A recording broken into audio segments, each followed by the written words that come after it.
નમસ્તે મિત્રો, સ્વાગત છે તમારું મારા આજના નવા વિડીયોમાં। તો મિત્રો, આજે આપણે બનાવીશું મિર્ચી વડા। તો એના માટે મેં આ રીતના મરચાં લીધા છે। આ મરચાં થોડા તીખા હશે, તો આને આ રીતે કટ કરી અને એમાંથી આપણે પહેલાં તો બધા જ બી બહાર કાઢી દઈશું।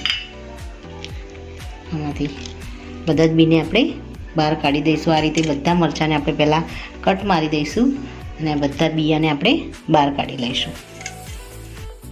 તો મિત્રો, તમે જોઈ શકો છો આપણે મરચાંના બધા જ બી કાઢી લીધા છે, એટલે એની મોસ્ટલી તીખાશ ઓછી થઈ ગઈ છે। હવે આપણે આની પર અડધું મિત્રો, આપણે આ મરચાંને એકદમ સિમ્પલ રીતે જ બનાવીશું। આમાં કંઈ જ આપણે સ્ટફિંગ નહીં ભરીએ અને એકદમ સિમ્પલ રીતે અને એકદમ ઓછા ટાઈમમાં બનાવીશું। તો એના માટે આપણે અડધું લીંબુ લેવાનું છે અને એને આપણે આની ઉપર પહેલાં એનો બધો રસ આપણે આની ઉપર નાખી દઈશું।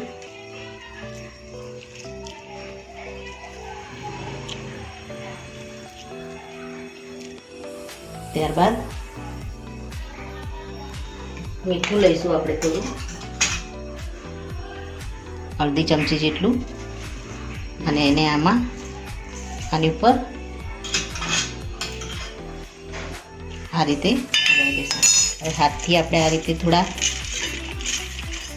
મિક્સ કરી અને આને આપણે થોડી વાર માટે સાઈડમાં મૂકી દઈશું। હવે આપણા મરચાંને આપણે સાઈડમાં મૂકીએ અને મરચાંને ફ્રાય કરવા માટે આપણે બેસનનું આપણે ખીરું તૈયાર કરીએ। તો મિત્રો, આપણે 1 કપ જેટલું બેસન લઈશું અને એમાં આપણે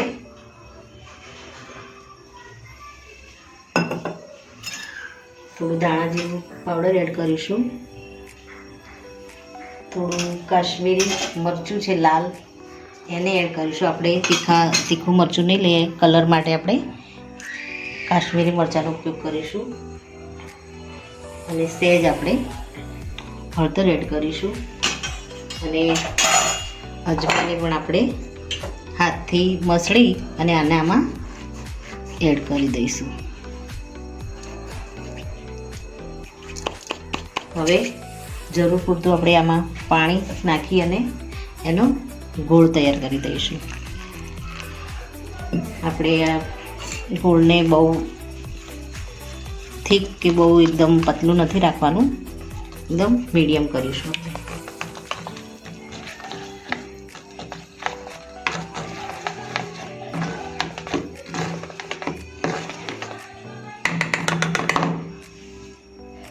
આમાં આપણે મીઠું એડ કરીશું।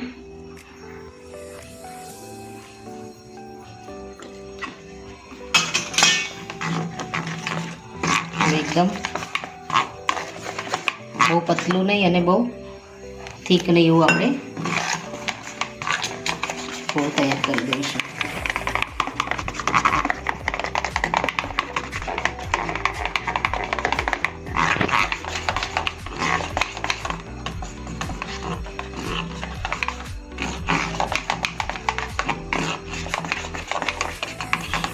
મિત્રો, આપણો બેસનનો ગોળ તૈયાર થઈ ગયો છે।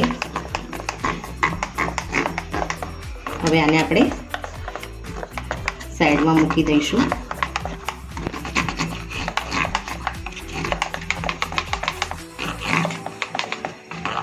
અને ત્યાં સુધી આપણે ફરસાણવાળાના ત્યાં જેવી કઢી મળે છે એવી આપણે કઢી બનાવી લઈશું। હવે આને આપણે સાઈડમાં મૂકી દઈશું। તો મિત્રો, આપણે કઢી બનાવીશું, તો એના માટે સૌપ્રથમ આપણે અહીંયા મેં 1 કપ પાણી લઈશું આપણે, અને એમાં આપણે 4 ચમચી જેટલું બેસન લઈ લઈશું।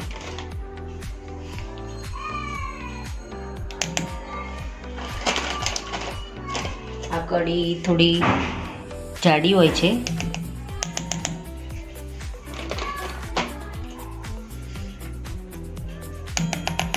આને આપણે મિક્સ કરી દઈશું.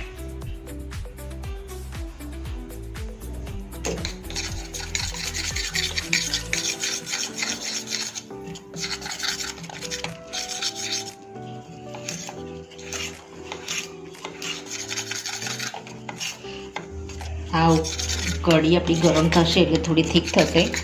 જરૂર પડશે આપણે એમાં પાણી એડ કરીશું. એમાં જરા પણ લમ્સ ના રહે એ રીતે આપણે એકદમ સારી રીતે આને મિક્સ કરી દઈશું.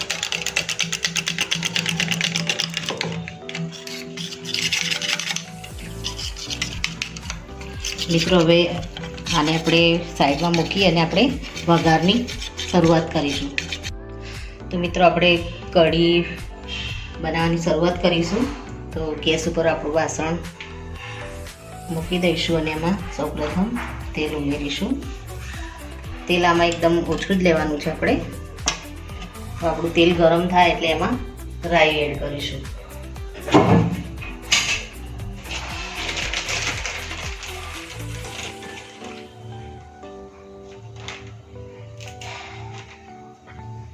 આપણું તેલ ગરમ થઈ ગયું છે. હવે આપણે એમાં રાઈ એડ કરી દઈશું. આપણી રાઈને આપણે ફૂટવા દઈશું.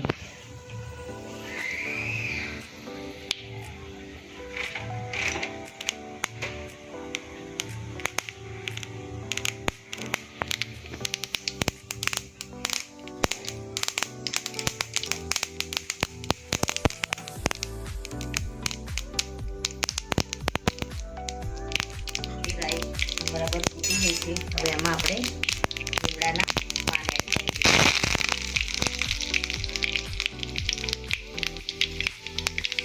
ત્યારબાદ તેમાં લીલા મરચાં 2 કટિંગ કરીને રાખ્યા છે એને પણ આમાં એડ કરી દઈશું.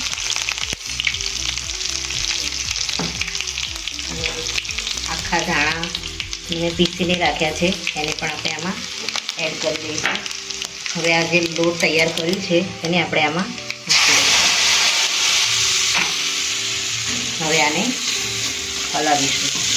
જરૂર પડે આપણે આની અંદર પાણી એડ કરીશું.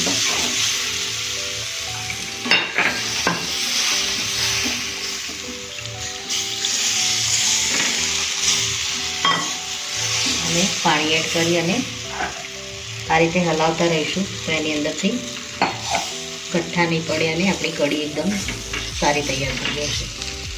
તો આપણો લોટ ઘટ્ટ થવા લાગ્યો છે. થોડું થોડું આપણે આમાં પાણી એડ કરીશું.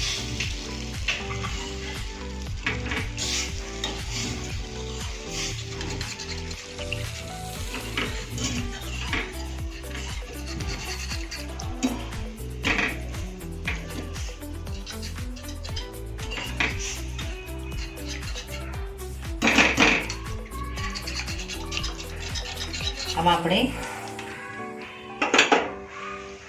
અડધા લીંબુનો રસ એડ કરીશું. આમાં એ લોકો મોસ્ટલી લીંબુના ફૂલ એડ કરતા હોય છે, પણ આપણે આની અંદર લીંબુનો રસ એડ કરીશું.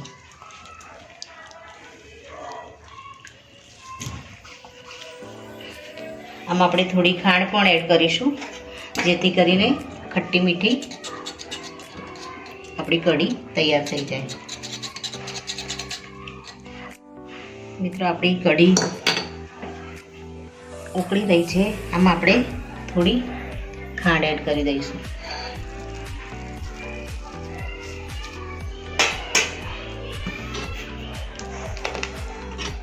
તો આ રીતની આપણી થીક કેવી કઢી તૈયાર થઈ ગઈ છે.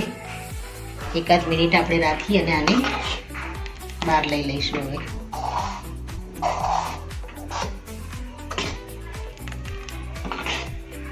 હવે ગેસને આપણે બંધ કરી દઈશું.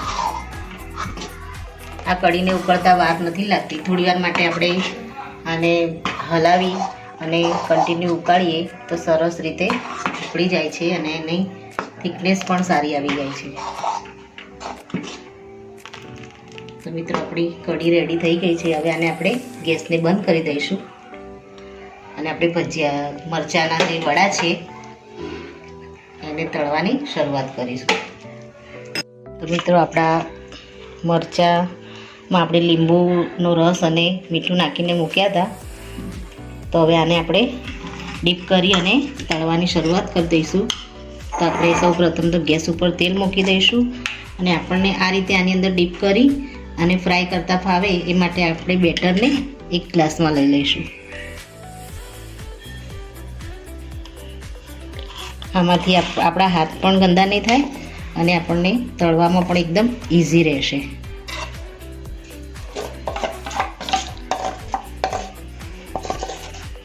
બધા બેટરને આપણે આની અંદર લઈ લઈશું. તો મિત્રો, આપણે આ રીતે ડીપ કરી અને આપણે તેલમાં ફ્રાય કરી દઈશું.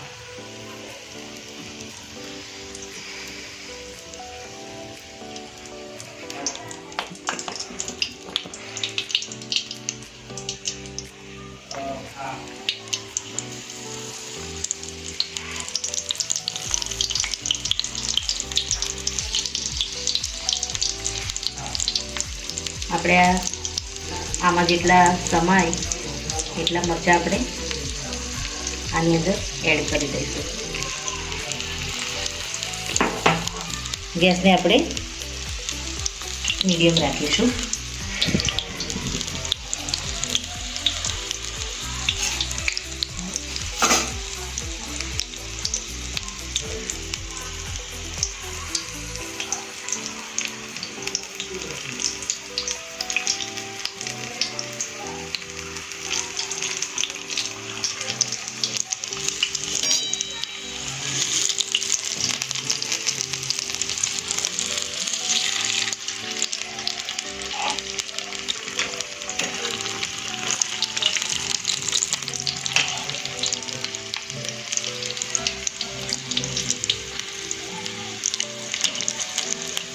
હવે આપણે આને બહાર કાઢી લઈશું.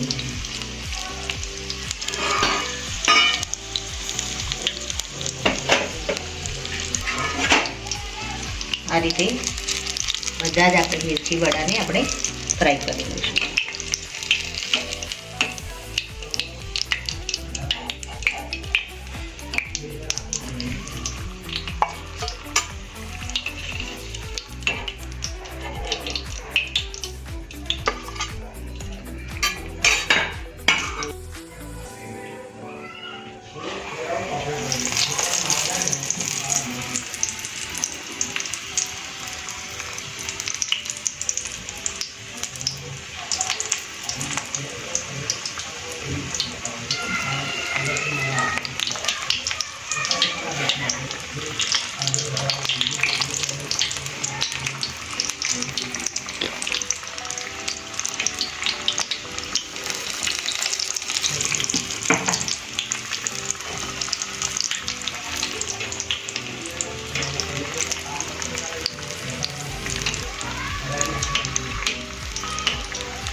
તો આપણા મિર્ચી વડા અને બધી રેડી થઈ ગયા છે. હવે આપણે આને સર્વ કરી દઈશું. અને આપણે બહાર નીકાળી અને સર્વિંગ સેટમાં લઈ અને આપણે આને સર્વ કરી દઈશું. તો મિત્રો, રેડી છે આપણા મિર્ચી વડા અને કઢી. તો આપણે આમાં સમારેલા ધાણા લીધા છે ને એમાં આપણે કઢીને ગરમ કઢીને આપણે આમાં એડ કરી દઈશું. પરથી મસાલાને એડ કરીશું. તો મિત્રો, રેડી છે આપણા પકોડા કઢી. મિત્રો, આ મારો વિડીયો જો તમને ગમ્યો હોય તો લાઈક કરજો, શેર કરજો અને તમારી ચેનલ દેશી સ્પૂનને સબસ્ક્રાઈબ જરૂરથી કરજો અને કમેન્ટમાં જરૂરથી લખજો કે મારી આ મિર્ચી વડાની રેસીપી અને ફરસાણ સ્ટાઇલ કઢી તમને કેવી લાગી. ફરી મળીશું એક નવા વિડીયો સાથે. થેન્ક યુ મિત્રો.